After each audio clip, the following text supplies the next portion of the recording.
many of us are busier than ever. Deliberately slowing down has been a trend in the last few years, and it's one of the reasons digital minimalism has been attractive to me. Clutter is costly, and I've been on a mission for over 2 decades to help clear out the physical and the digital clutter. What I've learned in my journey of decluttering and organizing is less definitely is more. The less stuff I have, the easier it is to maintain my stuff. And the less space it takes, the less financial burden that it has. Now, I'm not about to sell everything and go live in a tiny home or quit social media right away. But I have been intentional on the apps that I use on my phone, and I'm very well aware of the time that I waste scrolling through social media. Either tech is going to control you or you can control it. I choose to control how I use my tech. I'm less distracted, more focused, and I have a whole new level of freedom, calm, and simplicity. And that's why digital minimalism is so attractive to myself and many others. This is video 3 of 5 in a series on digital minimalism. And in this video, I'm going to be sharing 7 habits that are going to change your life on your journey with digital minimalism. Habit number 1 is to declutter your systems. Decluttering and organizing is a huge part of the process towards digital minimalism. As we know, clutter is costly and it sucks up our attention, it distracts us from our goals and what's important to us. Gather all of your devices, your cables and your cords, and let's get the information off your old devices and into your new system. Then you can recycle these and be done with them. Next, you want to assess what digital systems are actually working for you. Once you're clear on what's working, you want to optimize those and tweak them so it makes it easy to maintain. Eliminate all non-essential apps, tools, and devices that you're not using or don't simplify your life. Remember, we're doing a digital detox, and we want to get to the minimal requirement of those apps and the tools that actually are key to how you want to interact with your mobile devices. In the decluttering phase, you also want to simplify your digital file folder structure.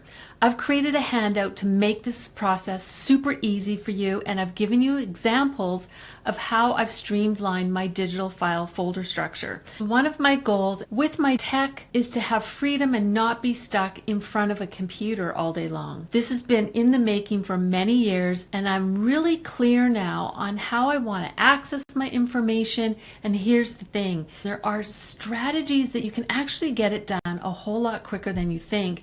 This is something that I teach my students inside of Organize Your Business, which is an online training course. But for now, I want to get you started with this handout. Make sure you download it.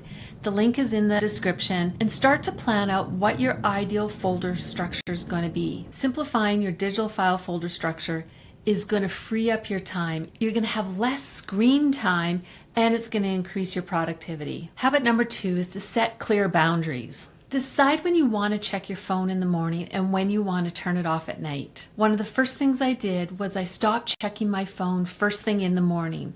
I jump into my morning routine and then I look at my phone. My goal in the evening is to turn my phone off by 8 p.m. I also turned off all notifications, and I leave my phone in another room, oftentimes when I'm with others, or it's in my back pocket, or it's in my purse. I want to be fully present when I'm with others, and I've noticed a difference when I have the temptation. If my phone is handy and it's right there, it's just easy to pick it up and do some scrolling instead of being present when I'm around others. Another boundary that I set was set times to check my email, my messages, and social media. As a business owner, I do need to be in my DMs, but I don't need to be in them all day long. And I don't need to be reacting to all the messages that I have coming at me during the day.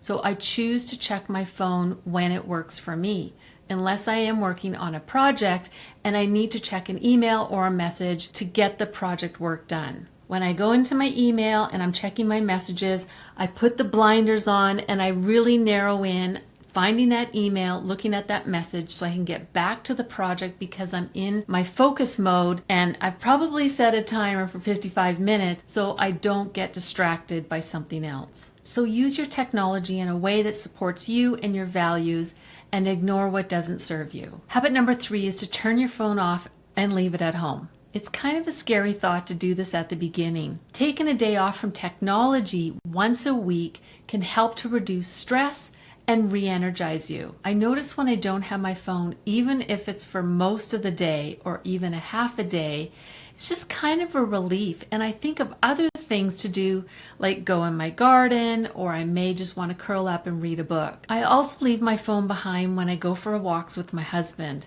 He has his, and if I want to take a picture, I can borrow his. But I just love not having to carry the phone with me, and it just gives me this peace and freedom to just know that I've left my technology behind and I'm okay. Oftentimes my phone is in another room or it's in my purse when I'm out with my friends. This allows me to be present and attentive, and I find I'm just more engaged and present in the moment. Habit number 4 is to define digital minimalism for yourself. This is going to be different for everyone. And for me, it's not about having 2 apps on my phone and going out buying a flip phone and deleting all my social media. I have a business to run, and there's certain apps that I need to have access to run my business. Otherwise, I'd be coming home and working hours in the evening, sitting in front of a laptop. I choose to have certain apps on my phone so I can do the work that I need to do as I'm setting up systems on site for my clients. So define what digital minimalism is for you and help you to tweak your systems and fine tune them, and it's going to motivate you to stick with your systems. Once you experience the freedom of not being bogged down by digital clutter, it's like 100-pound weight has been lifted off your shoulder.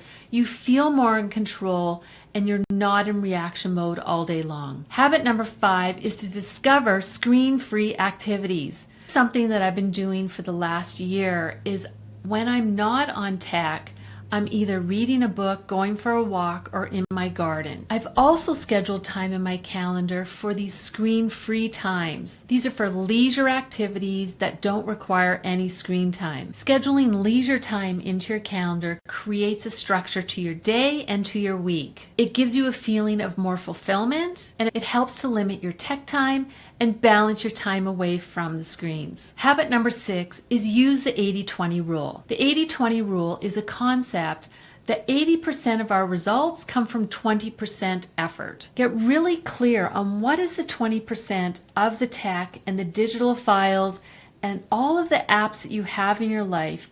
What is it that is going to simplify your life and give you a bigger payback? I had 6 pages of apps on my phone, and I have deleted all of those, and I'm down to 1.5, and the rest are all in my app library because I can just quickly search, swipe twice, and I'm there.